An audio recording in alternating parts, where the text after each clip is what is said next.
Hi guys, James at Rampant Lion Reviews again for you today with another beer review. For this one, we are going to head over to Germany once again for the first time in what feels like a good long while.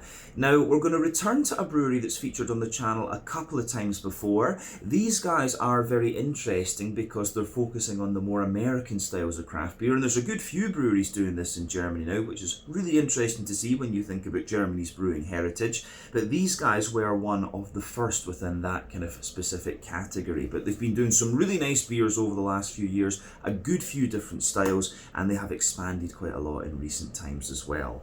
Now, the beer that we're going to have a look at today is one of their latest releases here in Hong Kong. It's a style that I have tried from this brewery before, if memory serves me correctly, and it's also at the stronger end of this kind of family of beer styles, if you like. But it's supposed to be very, very good.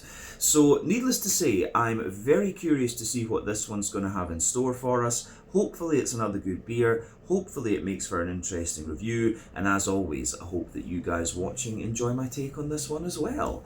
So yeah, for this review then, we are going to head to the city of Lübeck in Schleswig-Holstein in the kind of northwestern part of Germany, a little bit to the north of Hamburg, and that means that we're going to have a look at another beer from the wonderful Sudden Death Brewing Company. So this particular beer is called Death Ascension. It comes in at 10% ABV, and this is another New England Hazy Imperial Triple, whatever you want to call it, IPA. So yeah, I have had New England doubles from these guys before, and I might have had a triple, I'm not 100% sure, but I know these guys can do some really good stuff in that New England Hazy category, and this one just kind of caught my eye. But this is yet another beer that I picked up from the wonderful Gur Beer in the One Mall in Tsim Sha Tsui in Kowloon here in Hong Kong. They always get a really good mix of stuff from across the world, and I think this one was imported into Hong Kong by Hops Express, who bring in some really good stuff. But yeah, let's crack on with this one then and see how we go. Death Ascension, a 10% New England Hazy Imperial Triple, whatever you want to call it, IPA from Sudden Death Brewing Company in Lübeck, Schleswig-Holstein, in the northwest of Germany. So, as always with my reviews then, I'll tell you a little bit about the brewery before we taste the beer. If you want to get straight to the tasting though, just fast forward. All the usual links can be found in the video description below. That's the brewery website, the link to my other reviews that I've done from Sudden Death Brewing Company before, and we will no doubt add more to that list at some point in the near future because we do get their beers quite regularly, of course, here in Hong Kong. But there's all the usual social media down there. If you want to see more reviews, do please consider subscribing to the channel. The support that you give is massively appreciated, and remember, you can go into the channel homepage and search for beer using the geography tagging system. So just go in there, use the little search bar, put in your hometown, state, county, province, whatever you like. If I've reviewed beers from the area that you search for, they will pop up. Failing that though, you can check out the playlist of beers from different countries. You'll find this one in the German playlist along with a number of other things that's being added to whenever I get the opportunity, but not as often as I would like. I do miss my traditional German beers, but yeah, make sure you check out the playlist of beers from other countries as well, because there are some very interesting things on the channel these days. But yeah, let's go on to my brewery notes then, and I'll tell you a wee bit about Sudden Death Brewing Company once again. So, Sudden Death Brewing Company, as I've mentioned to you already, are based in the city of Lübeck in Schleswig-Holstein in the northwest of Germany. Lübeck is very pretty, by the way, so I do recommend that you go and visit it. But the Sudden Death Company was started by two friends, Ricky Nagel and Oliver Schmokel, and both of these guys were massive hockey enthusiasts. So they would often travel to the US to watch hockey. Their favourite team was the Boston Bruins, and over there they encountered the various types of IPAs and other American beer styles. But they soon became frustrated that they couldn't get these particular beer styles back home in Germany, and so they decided to start a home brewing business, and Ollie soon went on to train as a beer sommelier. But the pair continued to develop recipes on a small 50-litre brewing kit, and then they were gypsy brewing their beers on the larger scale at the other breweries. And originally, the brewery was based, the company rather, was based in Ricky and Oliver's hometown of Timmendorfer Strand, which I think is a little bit to the north of Lübeck. But in 2022, they opened their own brewery in the Gollen shipyard in Lübeck, which apparently has become a little bit of a hub for small businesses and startups and things like that, but also for cultural events in the city. And the new brewery has an on-site tap room. They also serve pizza, and they offer tours as well. So it sounds like somewhere that I need to go to film an out and about video. So keep your eyes peeled for that in the next year or two. We'll see about making that happen. But yeah, these guys have become very, very well respected. These guys and Frau Gruber are probably the best known of the American style German craft breweries, and as of March 2025 they've produced 265 different kinds of beer according to Untappd. I've had a good variety of different styles from these guys. They're really good at the smoothie sours, the hazy IPAs, and I've had one or two imperial stouts from these guys over the years as well, and those are also pretty damn good. From what I've seen on their website, they actually produce the traditional German beers now as well, that they have their own brewing facility, so those would be ones that I'd be very curious to try when I actually go and visit the brewery. But yeah, that is everything I can really tell you about Sudden Death Brewing Company for the moment. If you want to learn more about these guys, you can check out the brewery website, you can follow them on Facebook and Instagram to keep up to date with all the latest goings on, and you can check out the Rate Beer, Untappd and Beer Advocate pages to learn a little bit more about all the different beers that these guys have done.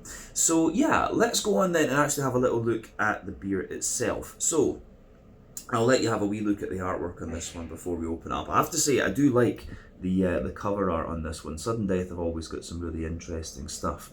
But it says on the side here, serving the savage. You can see that at the top. So yeah, they've got the kind of tribal thing going on there. But yeah, this is a 440ml can, plain silver top. If memory serves me correctly, I think I paid 110 Hong Kong dollars for this, so that's about £11 sterling, maybe €12 or something.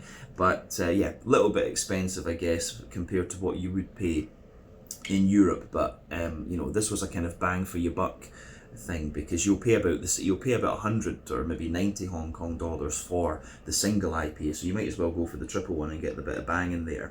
But this one, as I say, it comes in at 10% ABV. This one is hopped with Citra and El Dorado, both hops that we know quite well. Citra, 14% alpha acid, the classic American high alpha acid hop. Lots of juicy mangoes, bit of peach, and you know, some lemon limey characters in a New England IPA. El Dorado is about 12% alpha acid, also American, and I remember El Dorado giving a hell of a lot of pineapple, to be honest with you. It does give a wee bit of other kind of things like passion fruit and stuff too, but yeah, pineapple is what I remember from El Dorado. But it's got a few different variants of both hops, the cryo version and stuff like this too. But I don't think we need to say anything else about this one. This should be quite nice. Death Ascension, 10% New England Triple IPA from Sudden Death Brewing Company in Lübeck, Schleswig-Holstein, in the northwest of Germany. Let's get it out into the glass and see what we have.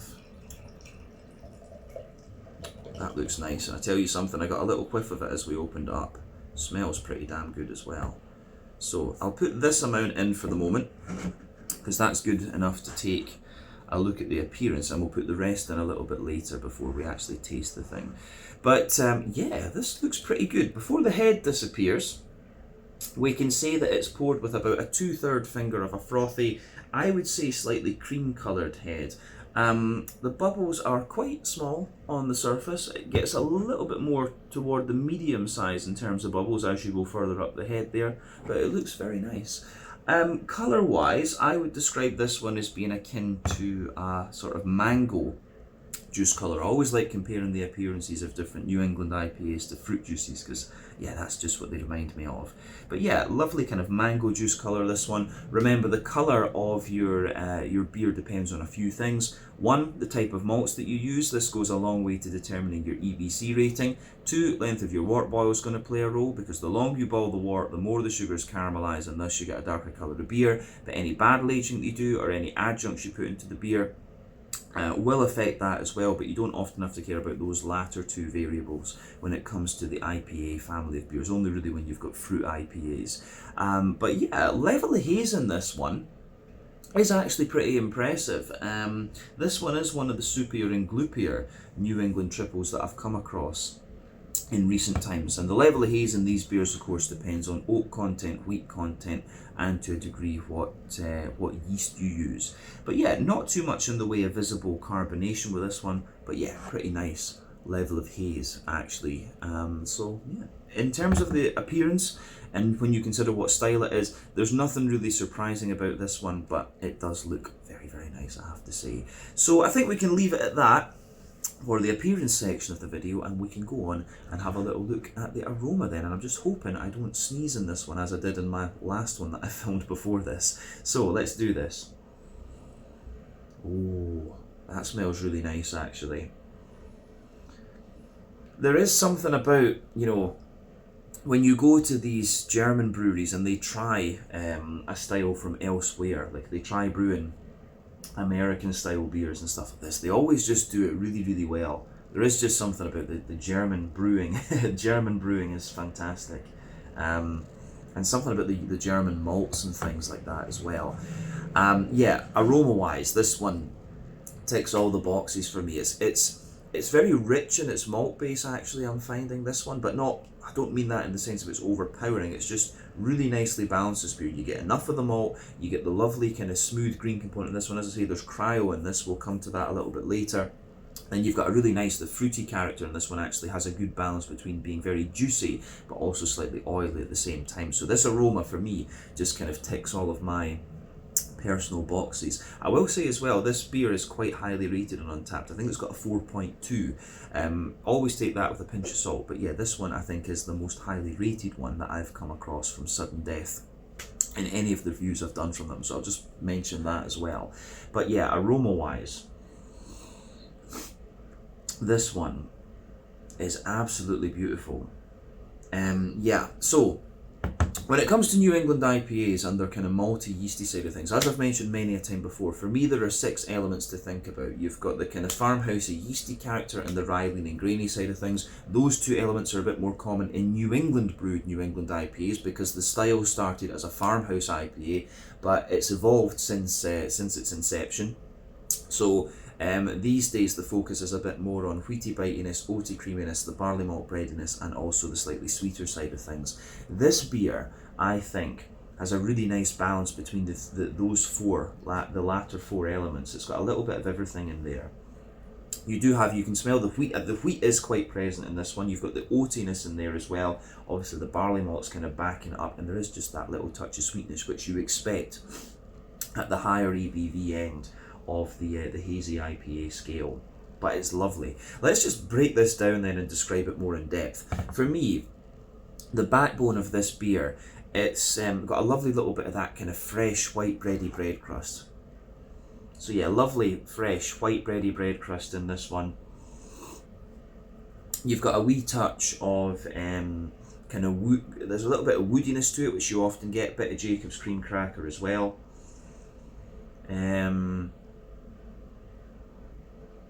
How do we say? There's a little tiny bit of like sweet wholemeal brown bread in this one, but for the most part, the bready character in this beer is absolutely white bread. So you can smell the kind of fresh, fluffy white bread in there. I miss the German bakeries. When I lived over there, I absolutely loved going to the bakery and getting my bread on every couple of days. So yeah, you've got that lovely, fresh, fluffy white bread in there from the barley malt, but above that you can smell the denser wheaty white bread, and at the back of the nose you just have that little bit of bitiness that you often get with European wheat. As I've often said, American wheat, North American wheat is a bit smoother, and Australian wheat is a bit smoother as well. But yeah, you can smell that little bit of wheaty bitiness at the back of those, and also the denser white bread. You've also got, yeah, on top of that, you do get the oaty character there, but the wheat is quite pungent in this one. You can feel the wheat sort of pushing against it. But yeah, there's some nice oaty character in there. Comes across as quite creamy, of course, and as I've said in many reviews as well, when it comes to hazy IPAs, The oats are usually a fairly decent indicator of how fresh your beer is. Essentially, the creamier they are, the fresher the beer is, the drier they are, the older it is. And that's more obvious with European oats. North American oats are a bit more porridgey in the first instance, so it's harder to tell in my opinion. But yeah, you've got lovely oaty creaminess to this one. And on top of that, you can smell there's just a little touch of that, like Werther's original, or I should say, because it's a German beer, Werther's original. You've got that little bit in there. Yeah, Werther's original, butter candy, butterscotchy sweetness, wee touch of biscuit as well. But yeah, the oats, and it gives you that little bit of almost, it's like a slightly sherbety, Parma Violet type candy kind of thing in there. There's a wee bit of that. Skittles, I think, is another good way to describe that little touch of candied aroma that's in there. So yeah, I think that covers everything we need to say about the malty aspect of the beer. The yeasty side of things in the back of the nose. For me, the yeasty side of this beer, there's a little touch of brown bread to it, mainly white bread, a little bit of bread crust and cracker, but yeah, it's a big, yeah, it's a really nice big white bready yeasty sort of note that comes out there at the back of the nose. Yeah, so I like how that goes together. Yeah, I think we can go on to the hoppy side of the beer now. So like I said earlier, this beer has a bit of cryo in it, so your green component is really quite smooth actually. For those of you who don't know, cryo oil is where they basically, they essentially liquefy the hop, if you like, and take out the useful chemicals from it and kind of concentrate them, and they use that in the production of the beer rather than using like the pellet or the flour, if you like. But yeah, yeah, for me, the how do you say, the green component in this one is kind of what you would expect. I suspect this one's got a wee bit of early edition hopping as well. So when it comes to brewing IPAs, there are 3 types of hoppings that you can use. Early edition hopping, which takes place within the first hour of the wort boil, that gives you mainly bitterness and a deeper, danker green component. You've got late edition hopping, which takes place within the latter half hour of the wort boil, gives you a wee bit of bitterness, mainly flavour and aroma. And also it gives you a very bright green component. Dry hopping takes place after the wort boil is complete. Again, very bright green component, and it's pretty much all flavour and aroma that you get from that one. So West Coast IPAs use all 3, which is why they're deeper, danker, more bitter and more oily. New England IPAs tend to rely on late edition and dry hopping, which is why they're kind of softer and more juicy in a sense. So yeah. So yeah, all of a sudden getting a runny nose. Crazy. But yeah, green component for me, there's a little tiny hint of earthiness in there, but it leans very much more towards a very bright floral aromaticity. It does have quite a bit of pungency to it. I don't know if spicy is the right word, but a very oily pungency. And then at the front of the nose, you get the kind of softer, more kind of grassy notes coming out of the beer. So it's got a wee bit of that grassy zestiness. And I think out of the 2 hops, it's most likely Citra that's going to give you that one. But yeah, and it's of course there are some T40 pellets in this too, so it's probably the pellets that are giving you the slightly more pungent aspects of the green component here. But yeah, green component is what you would expect. So fruity side of things then, to round off our look at the aroma. So yeah, for me, fruity side of the beer is actually very soft in a lot of ways. So for me, there's a little touch of peach in there, and that's going to be the Citra that gives you that. Quite a lot of juicy mango, soft juicy mango. Eldorado is going to contribute to that a little bit, I think, but that's going to be mostly the Citra as well. There's a wee bit of passion fruit, but apricots for sure. A lot of juicy pineapple. That's Eldorado. Absolutely, that kind of juicier pineapple in the top of the nose is your Eldorado. But I will say as well, that, you know, this beer, it is quite tropical leaning. It is more leaning toward those softer tropical fruits.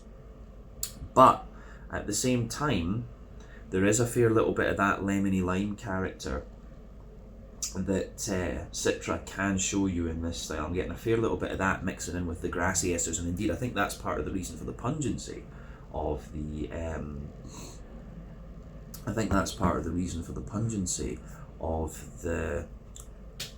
the grassy characters in this one. But the aroma of this beer is absolutely lovely, so you know, take a bit of time to just enjoy that before you get stuck in. Personally, I always think that's half the experience when it comes to craft beers and whiskies and things. But yeah, let's get this guy ready and actually have a taste of it, because it smells and looks beautiful. So yeah, let's get on to the tasting section. So yeah, this one is the Death Ascension, a 10% New England Hazy Imperial Triple, whatever you want to call it, IPA, with Citra and Eldorado from Lübeck in Schleswig-Holstein in the northwest of Germany. A big 10% beast, this one. Slange, Skål, cheers, Prost.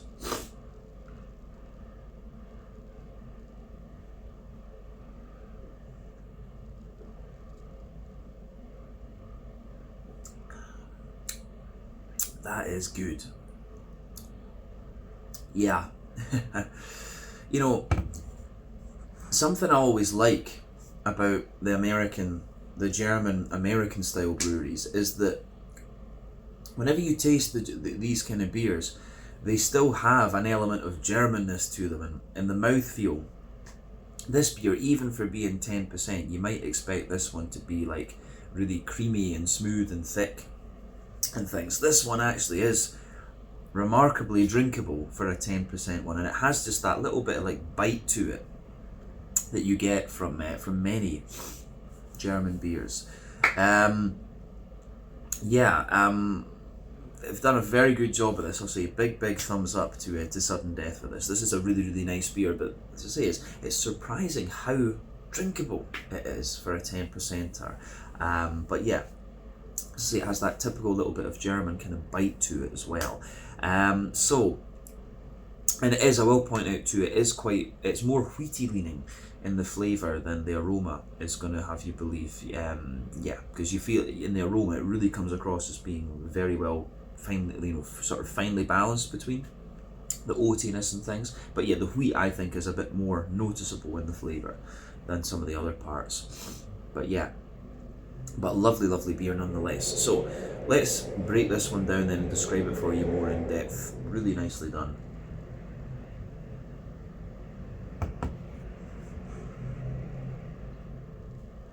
So we'll start with the middle third of the palate, as we always do. So, backbone of the beer, you've got that lovely, fresh, white bready bread crust in there. As you move further forward on that middle third of your palate, as you move further forward there, you get a wee touch of the kind of woodiness coming out of this one. So that lingers there into the aftertaste too. So yeah, you've got your white bready bread crust, a little bit of woodiness. You've got a wee bit of Jacob's cream cracker actually in there as well. On top of that, there is a slight layer of like a wholemeal brown bread. You can feel just that little bit of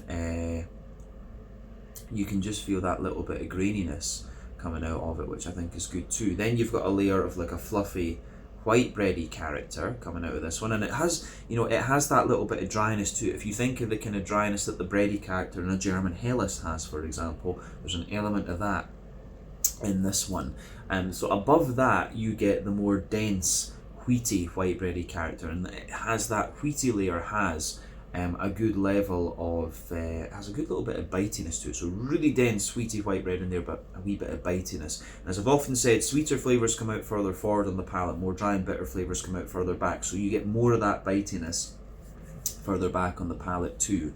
So yeah, you've got these different layers of bread in that middle third of your palate, and on top of all of that you get a wee bit of the oatiness in this one.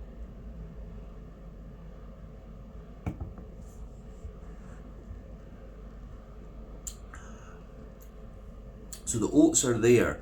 When you go down the middle line of your palate, in that middle third of your tongue, you can feel there's a nice little bit of oaty creaminess there, and it sort of spreads out toward the edges of your palate. And on the edges of the palate, it gives you a wee bit more dryness, but it's also very kind of slightly sweet, and you can feel some of those sort of slightly skittly, sort of almost sherbety type flavours, you know, those slightly candy flavours. You can feel that within the oaty layer as you spread out toward the edges of your palate.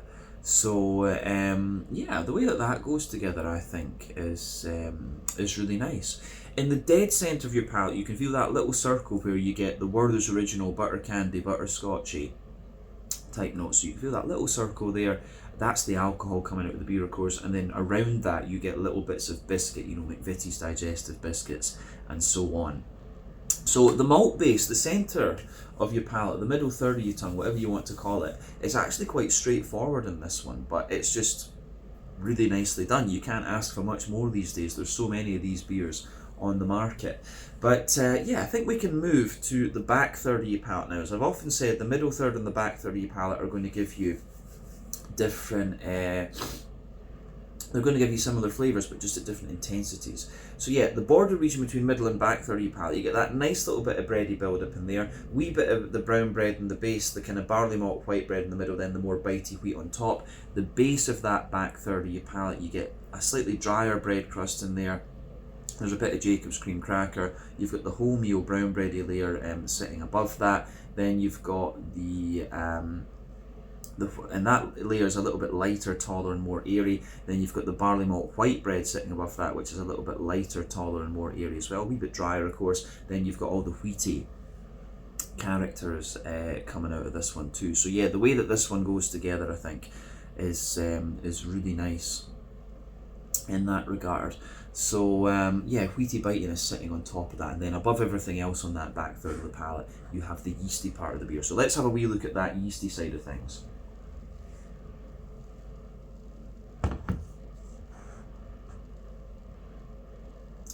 So yeah, yeasty side of the beer for me is, I would say at its core, it's got a little bit of an almost kind of, yeah, at its core, it feels like it's a bit more of a kind of dry white bready character, but a bit denser, it gets sweeter. Round the edge, it's a little bit more of a wholemeal brown bready character, and then around the very edge of it, yeah, it's got that little bit of a more, yeah, it's got a wee bit of a more kind of, how would we say, yeah, like toast, slightly, almost like a slightly toasty bread crusty type note. But yeah, definitely back third of the palate, you feel the flavour is taller. Then as you move further forward into the middle third of your tongue, it just kind of condenses down and squashes together that little bit more. So yeah, the way that that all pieces together, I think, is very, very nice. Yeah, so I think that's everything we need to say about the malty and yeasty side of the beer. Let's go to the hoppy side of things. One thing I will say about this beer too that I think is in here, this one does have a bit more IBU to it, and that builds a good bridge with the slightly bitier side of the wheat. But yeah, there is a wee bit more IBU to this one than other hazies that I've had in recent times too. So yeah, back corners of the palate, you've got a nice little touch of earthiness in there. As you move further forward, it gives you there's a wee touch of like woody note to it in a sense, but yeah, there's a wee touch of pine resin underneath. But as you come further forward along the sides of the palate there, it's got quite a lot of floral aromaticity, and it does have a wee bit of spice, and that is because of the nice kind of spicy. It is that nice spicy note there, but that's because of the T40 pellets that are in this one. Around the front curve of the tongue, it's a little bit lighter and more grassy. There's a wee bit of zestiness in there, but yeah, green component is kind of what you'd expect. But like I say, more IBUs in this one compared to other New England hazies. Front third of your palate then, and the fruity side of things. So the border region between front third and middle third of your palate, again you get that little bit of bready build up in there, wee bit of brown bread in the base, the white bread in the middle, then the wheaty bitiness on top. The base of the front third of your palate, the white bready bread crust again, the Jacob's cream cracker, the kind of wholemeal brown bready character, and then the white bread and the wheat. And above that, of course, you get that nice oily bubble where the juicy fruity esters just roll their way out of the beer. So let's have a wee look at that.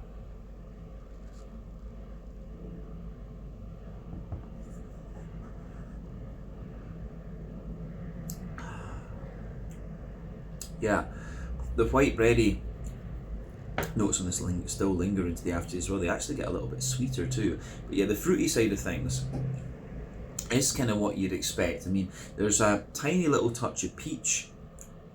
If you go to that oily bubble on the back half, there's a little touch of peach above there. There's a wee touch of grapefruit in the very kind of back as well at the bottom. But yeah, lots and lots of juicy mango. As you move further forward, there's there's wee hints of like passion fruit and apricot and stuff, but yeah, the juicy pineapple from the Eldorado's really coming out. And as you move into the front half of that front third of your tongue, it's all about the kind of lemony limey characters that you get from Citra actually. But yeah, I think it's the mango and the pineapple that are really jumping out of this one at you. So it is quite a tropical leaning New England, this one, in terms of its fruitiness. But yeah, I'm getting quite a little bit of the spicy floral aromaticity and a good little bit of the wheaty bitiness out of this one. But yeah, I really like this actually. It's just surprising how drinkable it is for a 10%er. So yeah, with that in mind, let's jump over to the mouthfeel section. So for me, this beer, it's top end of mid-bodied. It could even be classed as like straight up mid-bodied. Carbonation has a little bit of bite to it, as I said, like nice smooth mouthfeel, a bit drier actually and more bitter compared to some other New Englands, I would say. In terms of its IBU count, I wouldn't be surprised if this one is like 60. Could even be like 70. It does have a little bit of lingering bitterness, floral spice, as I say, but the malty base, a little bit kind of, it's got a wee bit of a dryness underneath, a smoothness in the middle, and a wee touch of like sweetness on top. The fruitiness is nice and tropical leaning, kind of soft and juicy, as I said, and then yeah, you've got that nice little bit of bitterness there. But yeah, all in all, really nicely done beer. This one quite different to the other New Englands I've had in recent times, especially in terms of drinkability and the slightly higher IBU that it has, but definitely a kind of wheaty, bitey and slightly more bitter take on the New England Triple IPA sub-style, if you like. So yeah, I think we can leave it at that for this one. This was the Death Ascension, a 10% New England Hazy Imperial Triple, whatever you want to call it, IPA from the wonderful Sudden Death Brewing Company in Lübeck, Schleswig-Holstein, in the northwest of Germany. So yeah, once again, thank you for watching my beer reviews. Until the next time, please like, subscribe, share, all the usual YouTube stuff. Let me know your own thoughts on this beer in the comments section below. Let me know what your favourite beers are from Sudden Death Brewing Company as well, and we will no doubt return to these guys again at some point in the very near future. But until the next time, check out my social media, check out Sudden Death Brewing Company's social media, and I'll see you, pardon me, in another review very shortly. Ciao just now.